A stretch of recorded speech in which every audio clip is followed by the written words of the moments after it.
Hello පින්ස් ඔන්න අදත් අපි අපේ හෝම් සර්වර් එක නැත්නම් අපේ හෝම් NAS සර්වර් එකේ අලුත් වීඩියෝ එකක් අරන් ආවා. අපි අද මේ වීඩියෝ එකෙන් කරන්න බලාපොරොත්තු වෙන්නේ අපේ හෝම් සර්වර් එකට පාවිච්චි කරන තනි hard disk එක කොහොමද අපේ OS එක ඉන්ස්ටෝල් කරන්නයි ඒකේ ඉතුරු කොටස කොහොමද අපේ data ටික ස්ටෝර් කරන්නයි පාවිච්චි කරන්න කියලා බලන්න.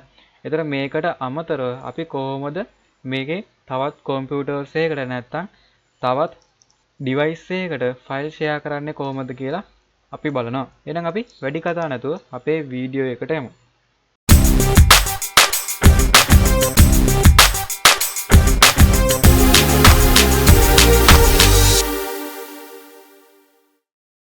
හරි යාළුවනේ අපි හෝම් සර්වර් එක තනි hard disk එකක් පාවිච්චි කළා නම් හදාගත්තේ අපි මෙන්න මෙතන ස්ටෝරේජ් එකට ගිහිල්ලා බැලුවාම මෙන්න මේකේ ඩිස්ක් කියලා එකක් තියෙනවා. මෙන්න මේ ඩිස්ක් කියන එකට ගියාම අපේ තනි hard disk එක මෙන්න මෙතන පෙන්නනවා. එතකොට මෙතන තනි hard disk එක අපි පෙන්නුවාට මෙන්න මෙතන file system වලට ගියාම මෙන්න මෙතනින් අපිට පෙන්වන්නේ නැහැ අපේ hard disk එක. එතකොට අපිට මෙතනදී mount කරගන්න වෙන අපේ hard disk එක. එතකොට mount කරගන්න අපි මෙන්න මෙතන පොඩි ත්‍රිකෝණයක් වගේ කොටසක් තියෙනවා. මෙන්න මේක උඩ එබුවාම මෙන්න මෙතනින් අපිට අපේ file system එක select කරලා අපිට පුළුවන් අපේ hard disk එක add කරන්න. එතකොට මේක අපි පාවිච්චි කරන තනි hard disk එකක්. එතකොට මේ තනි hard disk එක තමයි අපි OS එක install කරලා තියෙන්නේ. ඒ නිසා අපිට මෙතෙන්දී මේ file system එක select කරලා අපේ hard disk එක mount කරන්න බෑ. ඒක අපි හදා ගන්න නම් අපි මේ hard disk එක partition දෙකකට කඩා ගන්න ඕනේ. එතකොට අපි ඒක කරගන්නේ කොහොමද කියලා බලමු. එතකොට ඊට කලින් මම ගිය සතියේ කිව්වා මෙන්න මෙතන dash bar එකේ මෙන්න මේ කොටස හදන්නේ මෙන්න මෙතන සිස්ටම් එකේ මෙන්න මෙතන මොනිටරින් කියන එකෙන් කියලා. එතනින් අපිට හදාගන්න බෑ එක. මෙතන ඩෑෂ් බාර් එකේ මෙන්න මේ දේවල් ටික අපි වෙනස් කරන්නේ මෙන්න මෙතන අපේ යූසර් එකේ මෙන්න මෙතන තියෙන ඩෑෂ් බාර් කියලා එකක්. මෙන්න මේ ඩෑෂ් බාර් එකේ මෙන්න මෙතන අපිට ඕනි දේවල් වලට ටික් එක දාලා අපිට ඒක ඩෑෂ් බාර් එකට ඇඩ් කරගන්න පුළුවන්. මෙතන මම මෙන්න මේ ටික නම් දාගත්තේ CPU එකයි CPU එකේ list එකයි disk temperatures ටික ඇඩ් කරලා මම save කරගන්නවා. එතකොට ඒ ටික අපේ ඩෑෂ් බාර් එකේ පෙන්නනවා. ඔන්න ඔය විදිහට තමයි අපේ ඩෑෂ් බාර් එකේ තියෙන දේවල් ටික අපි හදාගන්නේ. හරිනම් මං හිතනවා මං ගිය සතියේ කරපු වැරද්ද මේ වීඩියෝ එකෙන් හැදුවා කියලා.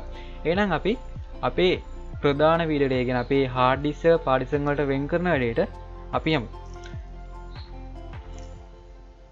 අපිට අපේ hard disk එක partition දෙකකට වෙන් කරගන්න මෙන්න මේ gparted live කියන software එක ඕනේ නා. එතන මේ gparted live කියලා search කරාම එන පළවෙනි link එකෙන් ඔයාලා යන්න ඕනේ. එතන මේ පළවෙනි link එකෙන් ගියාම මෙන්න මෙතන පෙන්වන download කියලා එකක්. එතකොට download කෙනෙකුට එබුවාම මෙන්න මේ වගේ window එකකට එනවා. එතන මෙන්න මෙතනින් මෙන්න මෙතන මේ කොටුව ASCII download gparted live මෙන්න මෙතන version එක පෙන්නලා ISO ෆයිල් එකක් පෙන්නනවා. මෙන්න මේ ISO ෆයිල් එක ඔයාලා download කරගන්න ඕනේ. ඒතර ඒක මම download කරලා හින්දා ආයෙ download කරන්න යන්නේ නැහැ. ඊට අමතරව අපිට මේ ISO ෆයිල් එක අපේ pen එකට boot කරන්න අපි ගිය පාර පාවිච්චි කරපු software එකමයි පාවිච්චි කරන්නේ. මෙන්න මේ Balena Etcher කියන software එක. ඒතර ඒකත් ඔයාලා download කරගන්න ඕනේ. ඒතර මේක පාවිච්චි කරන්නේ අපේ මෙන්න මේ gparted live ISO ෆයිල් එක අපේ pen එකට boot කරගන්න. ඒතර මේකත් ඔයාලා download කරගන්න පුළුවන්. මෙන්න මෙතනින්. ඒතර මේකත් ඔයාලට ඩවුන්ලෝඩ් කරගන්න පුළුවන් මෙන්න මේ වෙබ්සයිට් එකෙන්. ඒතර මම මේ දෙකම ඩවුන්ලෝඩ් කරගෙන තියෙනවා. අපි ඊළඟට මේක කොහොමද අපේ පෙන් එකට බූට් කරගන්නේ කියලා බලන්න. ඒතර පෙන්ස් මම මේ ෆයිල් දෙකම ඩවුන්ලෝඩ් කරගෙන තියෙනවා. මම කලින් වගේම මගේ මෙන්න මේ software එක ඉන්ස්ටෝල් කරගන්නවා.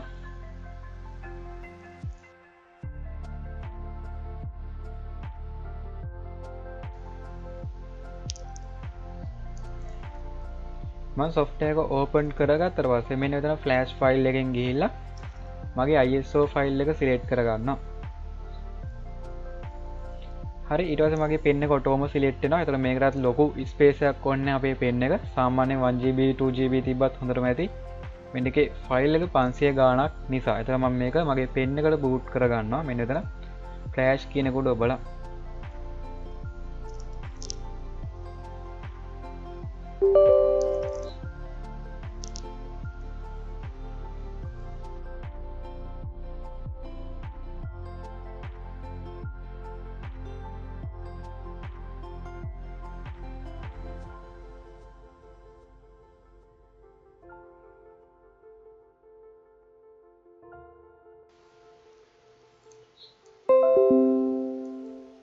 අපි පෙන් එක බූට් කරගන්න වැඩේ කරගෙන ඉවරයි. අපි ඊළඟට යමු මේක අපේ සර්වර් මැෂින් එකට ගහලා අපේ හાર્ඩ් එක පාර්ටිෂන් වලට වෙන් කරගන්න.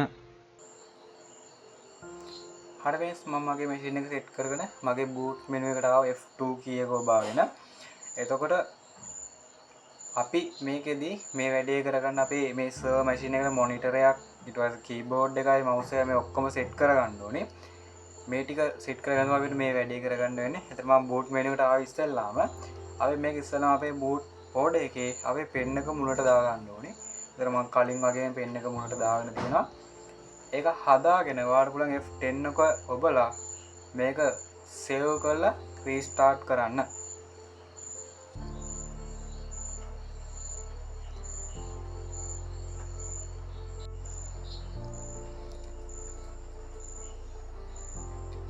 අපි මේක රීස්ටාර්ට් කරගත්තට පස්සේ මෙන්න මේ වගේ වින්ඩෝ එකකට එනවා. ඒතර මම මේක ඩිෆෝල්ට් සෙටින් එකේ තියාගෙන මම මේක එන්ටර් කරගන්නවා.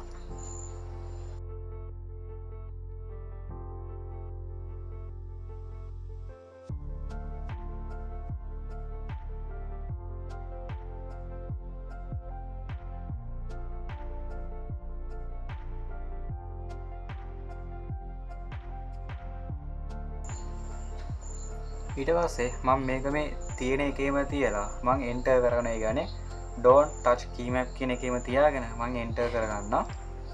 ඊට පස්සේ මම මේකේ 33 තමයි අපේ ලැන්ග්වේජ් එක සෙට් කරලා තියෙන්නේ. ඒතකොට 33ම තියාගෙන මම මේක එන්ටර් කරගන්නවා. ඊට පස්සේ ආයෙ පාරක් මම එන්ටර් කරගන්නවා.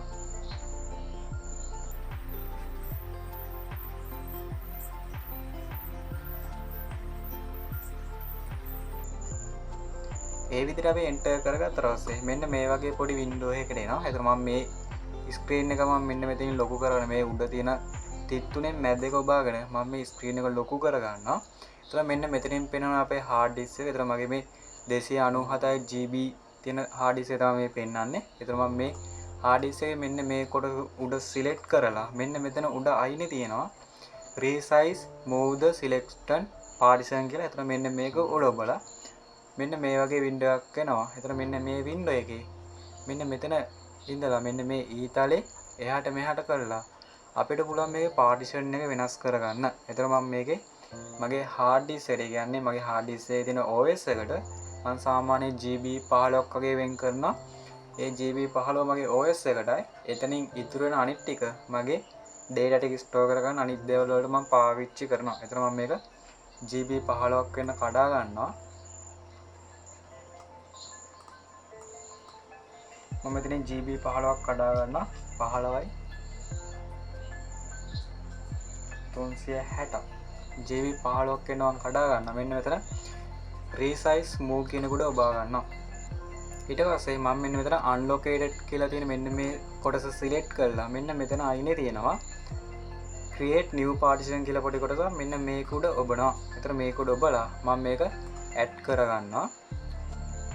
ඊට පස්සේ මම මේ කරගත්තු වෙනස්කම් ටික මෙන්න මෙතන හරිය ඔබලා මම සේව් කරගන්නවා. ඊට පස්සේ මම මේක ඇප්ලයි කරගන්නවා. ඊට පස්සේ මේ වැඩේට පොඩි වෙලාවක් යනවා මේ අපි කරපු වෙනස්කම් ටික ඇප්ලයි වෙන්න.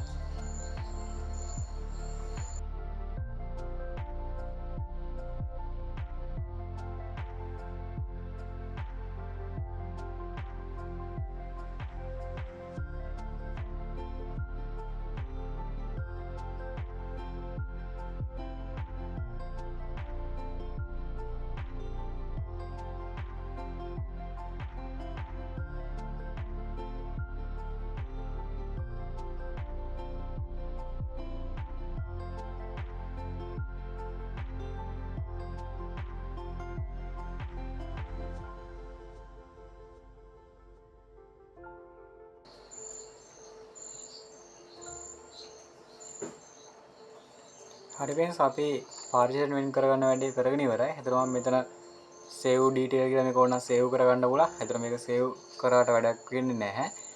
මම මෙතනින් මේක close කරලා මම මේකත් close කරගන්නවා. ඊට පස්සේ මම මේක quiet කරගන්නවා. ඊට පස්සේ අපි උඩ මේ exit button එක උඩ බලලා අපිට මේක exit වෙන්න. එතන මේ exit button එක උඩ එබුවම ටිකක් කරලා යනවා. මේක exit කරන්න ඕනි කරන window එකට එන්න. ඊට පස්සේ මම මේක රීබූට් කරලා මගේ normal machine එකට මම මාරු වෙනවා. හරි friends මම මගේ hard එක partition වලට වෙන් කරගත්තට පස්සේ මම මගේ සාමාන්‍ය machine එකෙන් මේ server machine එකට log වුණා. ඊට පස්සේ අපි මේකේ මේ hard එක පාවිච්චි කරලා අපි data කොහොමද share කරන්නේ කියන එක බලමු. ඊට කලින් මම මෙන්න මේ network කියන එකට යනවා.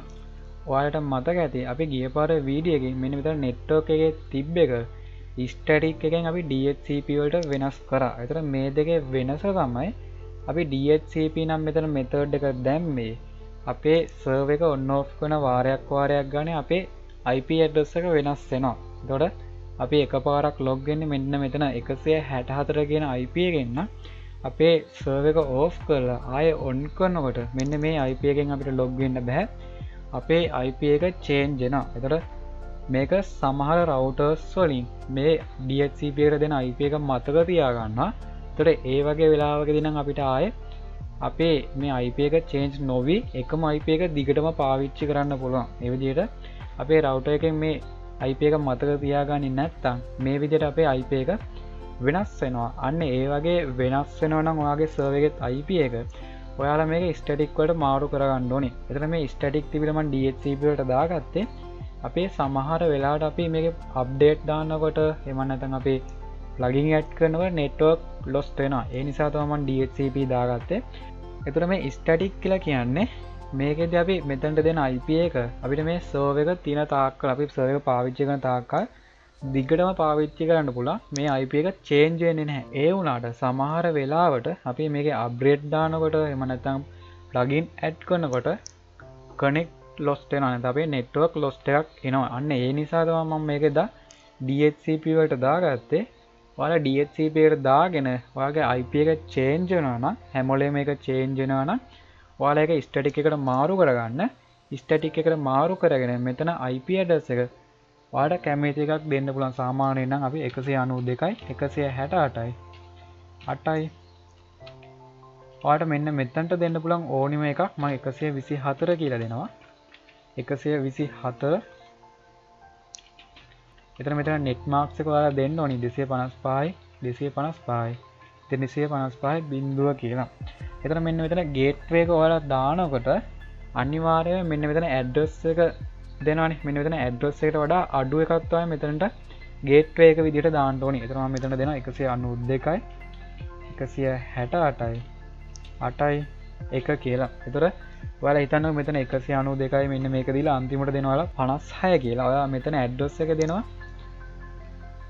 40 කියලා. ඔන්න ඔය වගේ වෙලාවකදී ඔයාලට අර වගේ network errors එන්න පුළුවන්, connect loss වෙන්න පුළුවන්. ඔන්න ඔය වගේ දේවල් එන්න පුළුවන්. අන්න ඒ නිසා අනිවාර්යයෙන්ම ඔයාලා මෙතන address එක දෙනවා නම් ඒ address එකට වඩා අඩු එකක් තමයි ඔයාලා මෙතන gateway එක විදිහට දෙන්න ඕනේ. ඒතර ඔය විදිහට මම gateway එක දීලා ඊට පස්සේ අපි මේකට DNS එකක් add කරගන්න ඕනේ. ඒතකොට DNS එකක් විදිහට ඔයාලට 1.1.1.1 කියලා දෙන්න පුළුවන්. එහෙම නැත්නම් 8/4ක් දෙන්න පුළුවන්. ඒ විදිහට දීලා මම මේක save කරගන්නවා. ඊට පස්සේ මම මේ configuration එක change කරගන්නවා. දැන් අපිට මෙන්න මේ IP එක පාවිච්චි කරලා මේ server එකට log වෙන්න බෑ. අපි මෙතන static එකට දුන්න IP එක පාවිච්චි කරන්න ඕනේ මේ server එකට log වෙන්න. ඒතකොට 192යි 124 මම ඊට සාය මෙතන password එක ගහගෙන මේකට log වෙනවා.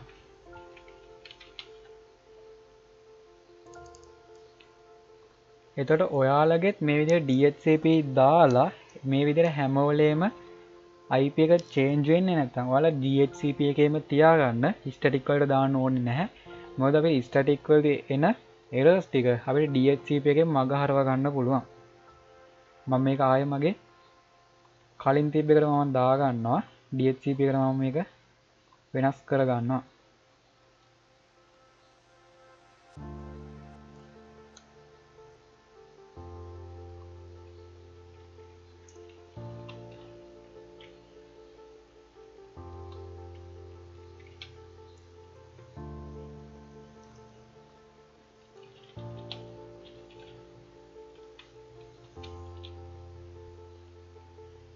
හරි ඔන්න ඔය දේ තමයි මෙන්න මෙතන ඉන්ටර්ෆේස් එකේ DHCP සහ static එකේදී වෙන්නේ. ඊට පස්සේ අපි යමු අපේ storage එකේ අපි කරන වැඩේට. එතන අපි storage එකේ මෙන්න මෙතන disk එකෙන් අපි සේව එකට සෙට් කළ තින ඩික්ස් ගාන පෙන්න්නනවා සහ එක මොඩෙල් එක සීරිය නම්බ එක කැපෑසිට වගේ දේවල්ටික මෙතන පෙන්න්නනවා. ඇස මේ ස්මාර්ට් කෙනෙක් වෙන්නේ අපේ සමහර මේ අලුතෙන් ගෙන හාඩ්ඩෝ තියෙන පොඩි සෙන්සර්ස් එක තියෙන හෙල් එක ටෙම්ප එක හිට අම්මතරම එක කැරගෙන වේගේ වගේ දේව බලාගන්න අන්න ඒ දේවල්ටි හදාගන්නතර මේක පාවිච්චි කරන්නේ පල්ටුරම් මේක දාගන්න මෙතන අනේබල් කරලා සේව් කරගන්න පුළුව ටසේ ඩිවයිස් එකෙන් අපිට පුළ මෙතන අපේ ඩිවයිස ගැට් කරගන්නසා ඒක පෙන්න්නන අපේ ටෙම්ප එකසා ඒක දැන් කොච්චර කෝමුද අපේ හෙල්ත එක කියලා ටස මෙතන අපේ ෂෙඩුල් ටාසය අපිට හදාගන්න පුළ තර මේක දෙනම් මගේ මේ ඩිවයිස් එක එසම් මෙනම ස්මාර්ට් කෙනෙ කරන්න ඒ නිසාවිට මේක හදන්න විදියක් නෑ එතට ස්මාර්ට්කෙන් අපි සාමාන්‍ය මේ අලුත් ඉතින්ගෙන හඩ්ඩෝල තමයි මේක පාවිච්චි කරන්නේ අපි ඊල්ලඟරයා මෙන්න මේ ෆයිල් සිිස්ටම් කියනට එත මේ ෆයිල් සිිස්ටම්යෙන් තමයි අපේ මේ සර්ව එකේ තියෙන ස්ටෝරේජ් ටික මවුන්් කරන්න එතරවාට එක මවුන්් කරගන්න පුල මෙන්න මේක උඩ ඔබලා මෙන්න මෙතින් වට පුළන් යාලගේ ෆයිල් සිිස්ටම සිලේට් කරගන්න අපේ මේ ෆයිල් සිිස්ටම එක පෙන අපේ හාඩ් එක අපි අර කඩාගත්තු 280 ගාන තියෙන ස්ටෝරේජ් එක තමයි මෙතන පෙන්වන්නේ. ඒතර මෙතනින් වාගේ ෆයිල් සිස්ටම් එක තෝරගන්න පුළුවන්. මෙතනින් මේ පෙන්වන්නේ මෙතන 185 කියලා පෙන්වන්නේ. දැන් මෙතන පාවිච්චි කරන වාගේ ෆයිල් සිස්ටම් එකට අදාළ හાર્ඩ් එක 185ට වඩා වැඩි වුණාට පස්සේ මැසේජ් එකක් පෙන්වන්න කියලා තමයි මෙතනින් පෙන්වන්නේ. ඒ කියන්නේ 185ට වැඩි වුණාට පස්සේ මෙතනින් මැසේජ් එකක් පෙන්වනවා මේ ස්ටෝරේජ් එක 185ට වඩා පිරීලා කියලා. ඒතර මම මේ ටික දාගෙන සේව් කරගන්නවා. ම මේ කොන්ෆිගරේෂන් එක චේන්ජ් කරගන්න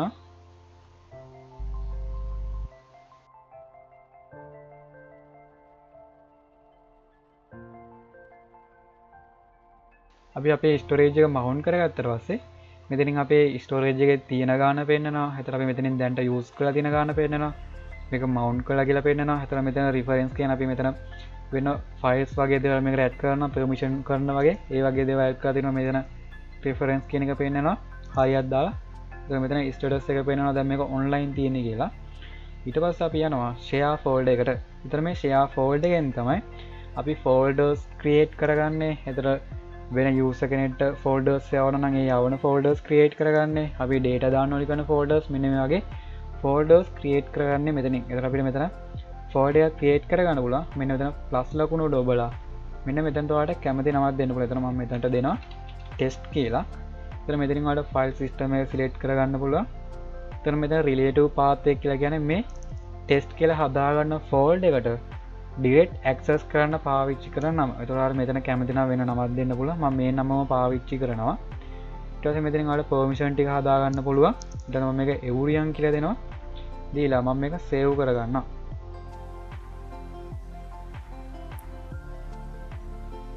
අපි ෆෝල්ඩ් එකක් හදාගත්තා. අපි මේ ෆෝල්ඩ් එක හදාගත්තා කියලා විතරක් මදි. අපි මේක වෙන කෙනෙක්ට යවන්න නැත්නම් වෙන ඩෙස්ක්ටොප් එකකින් නැත්නම් වෙන කම්පියුටර් එකකින් මේකට ඇක්සස් කරන්න අපි මේකට ප්‍රොටෝකෝල්ස් පාවිච්චි කරන්න ඕනේ. නැත්නම් අපි සර්විසස් පාවිච්චි කරන්න ඕනේ. ඒතර සර්විසස් කියන ලේයරකට යන්න ඕනේ. අපි මෙතෙන්දි මේ අපේ ලෝකල් නෙට්වර්ක් එකේ අපි යවන්න පාවිච්චි කරන්නේ මෙන්න මෙතන SMB සහ නැත්නම් මෙන්න මෙතන SMB CIFS කියන මෙන්න මේ ප්‍රොටෝකෝල් එක තමයි පාවිච්චි කරන්නේ. ඒක සාමාන්‍යයෙන් ප්‍රොටෝකෝල් එකක් කියලා කියන්නේ අපි මේ නෙට්වර්ක් එක හරහා data share කරනවා නම් නැත්නම් ෆයිල් share කරනවා නම් ඒක යන්න ඕනි කරන පිළිවෙල ඒකට යවන්න ඕනි නීති රීති මාලාව ටික අන්න ඒ දේවල් ඇතුළත් වෙන එකට තමයි අපි ප්‍රොටෝකෝල් එකක් කියලා කියන්නේ. ඒතර අපි මේ ප්‍රොටෝකෝල් එක පාවිච්චි කරන්න කලින් අපි මේක enable කරගන්න ඕනි. මම මෙතනින් enable කරගන්නවා. මට ඕන නම් පුළුවන් මෙතන username මෙතන ඔයාලට පුළුවන් වුණා මෙතන ඔයාලගේ home directory එකක් add කරගන්න. ඊට පස්සේ මම මේක save කරගන්න මේ අනිත් දේවල් ටික වෙනස් කරගන්නේ නැතුව. ඊට පස්සේ මම මේ configuration එක change කරගන්නවා.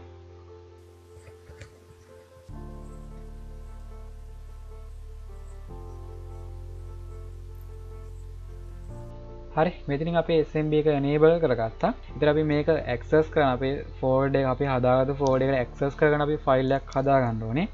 ඒක අපිට හදාගන්න මෙතන share කියන එකට යන්න ඕනේ. එතන මෙතන plus ලකුණු උඩ click කරලා අපිට පුළුවන් file එකක් create කරගන්න. එතන මෙතන share folder එක අපි select කරගන්න ඕනේ.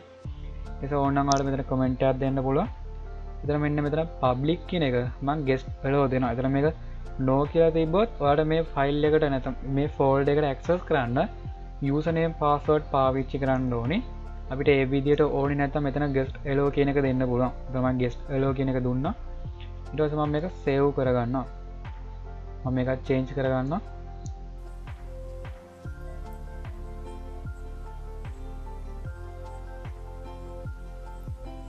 හරි අපි යවන්න ඕනේ නැත්නම් අපි user කෙනෙක්ට යවන්න ඕනේ folder එකක් create කරගත්තා. අපි බලමු මේ file එකට access කරන්නේ කොහොමද කියලා. එතන මම මේක මගේ desktop එකේ නම් මම යනවා මගේ file explorer එකට. file explorer එකේ මෙන්න මෙතන උඩ මෙන්න මෙතන tab එකේ / දෙයක් ගහලා මම මගේ IP address එක type කරගන්නවා 192යි 168යි 8යි 164. හරි අපි ඒ විදිහට type කරගත්තට පස්සේ අපි create කරගත්ත අපේ test folder එක අපිට පෙන්නනවා. ඒතර මේ test folder එක අපිට ඕන නම් මේක වෙනස්කම් ටික කරගන්න පුළුවන්. එතකොට මෙතන මේ test folder එක ඔයාලට පෙන්නන්නේ මෙන්න මෙතන මේ service එකේ මෙතන මේ share folder එක නැත්නම් මෙතන share file එක හදාගත්තොත් විතරයි. හිතමුකෝ මම මෙතන මේ share file එක delete කරගත්තා කියලා. delete කරගෙන මම මේක change කරගන්න configuration එක.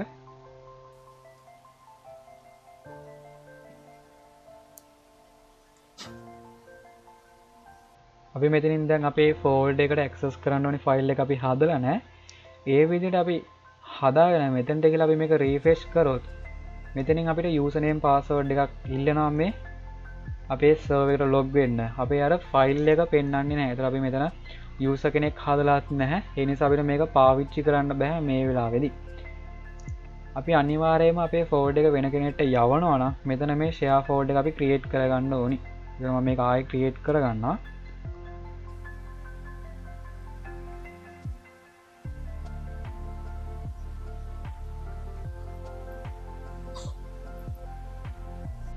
අපි create කරගෙන ගිහිල්ලා මේක refresh කරොත් අපිට ආයෙ අපි අර test folder එක පෙන්නනවා. හරි. එතකොට අපි අර relative path එක පාවිච්චි කරලා මේකට access කරන්නේ කොහොමද කියලා බැලුවොත් ඔයාලට පුළුවන් මෙතන ඔයාලගේ IP address එක ගහන්න / එකක් 192යි 164 කියලා ගහලා මෙතනින් ආයෙ / එකක් ගහලා ඔයාලගේ folder එකේ නම දෙන්න පුළුවන්. හරි. ඔන්න ඔය විදිහට තමයි relative path එක පාවිච්චි කරන්නේ. අපිට පුළුවන් දැන් මේ folder එකට folders add කරගන්න නැත්නම් file add කරගන්න ඔන්න ඔය වගේ දේවල් අපිට කරගන්න පුළුවන්. ඒතර මේකේ සමහර වෙලාවට අපිට permission දීලා නැත්නම් මෙතන අපිට මොකොත් create කරගන්න බෑ. මෙන්න මේ වගේ message එකක් එනවා. මේකේ permission දීලා නැහැ කියලා. හරි.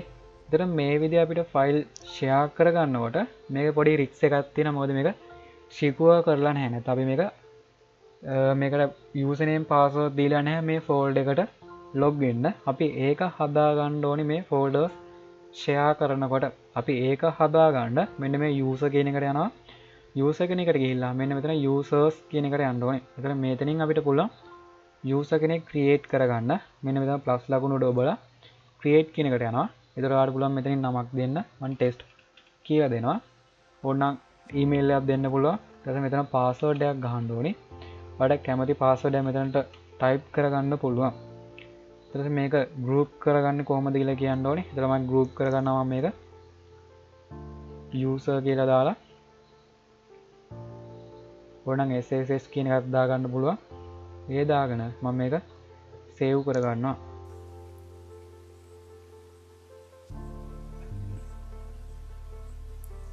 හරි අපි මෙතනට අපේ folder එක secure කරන්න අපි user කෙනෙක් හදාගත්තා.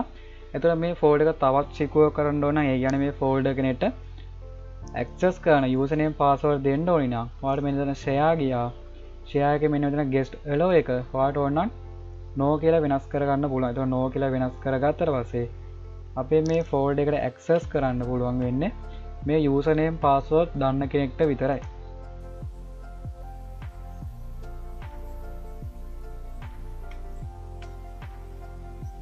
හරි මෙතන username password දන්න කෙනෙක්ට විතරයි මේකට access කරන්න පුළුවන් වෙන්නේ. ඒතර මම ආයෙ මගේ server එකේ තියෙන මේ test කියන folder එකට log වෙනවා.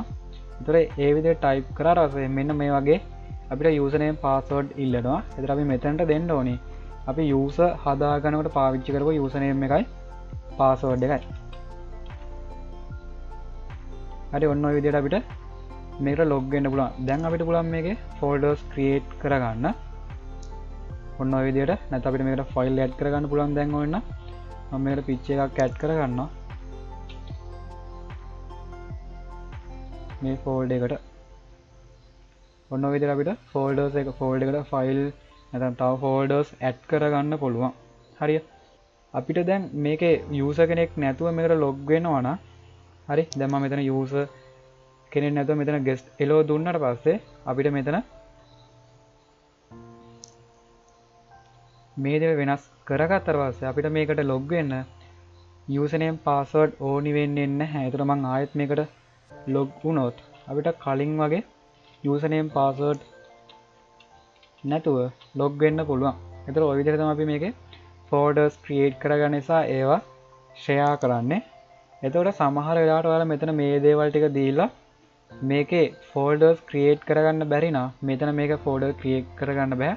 මේකට පර්මිෂන් දීලා නැහැ කියලා ඔයාලට මැසේජ් එකක් ආවොත් ඔයාලට ඒක හදාගන්න පුළුවන්. ඔයාලගේ ස්ටෝරේජ් එකේ ඔයා ෂෙයා කරපු ෆෝල්ඩර් එකට යන්න ඕනේ. එතන මෙන්න මෙතන තියෙන අපේ access control list කියලා එකක්. මෙන්න මේකට යන්න ඕනේ.